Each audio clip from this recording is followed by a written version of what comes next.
انما يستأذنك الذين لا يؤمنون بالله واليوم الآخر وارتابت قلوبهم فهم في ريبهم يترددون.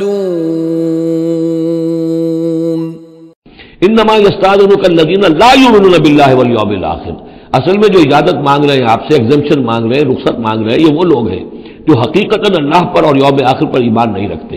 وارتابت قلوبہم، اور ان کے دل جو ہے شکوک میں پڑ گئے ہیں. سورہ حجرات کی اس آیت میں کیا ہے؟ انما المؤمنون الذین آمنوا باللہ ورسولہ ثم لم یرتابوا، پھر شک میں نہ پڑے.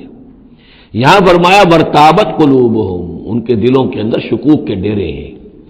وہم فی ریبہم یترددون، اور وہ اپنے اسی شک و شبے کے اندر بھٹک رہے ہیں. تردد بھی یہی ہوتا ہے، تذبذب، تردد، چلوں نہ چلوں، یہ جو متردد ہو جاتا ہے آدمی، کبھی چاہتا ہے چلنا چاہیے بھائی، ورنہ تو یہ کہ اب بالکل پردہ فاش ہو جائے گا اور میں منافق قرار دے دیا جاؤں گا. اس کے بعد پھر یہ کہ پھر نہیں، کوئی نہ کوئی جھوٹی بہانہ بناؤ، قسم کھا لو.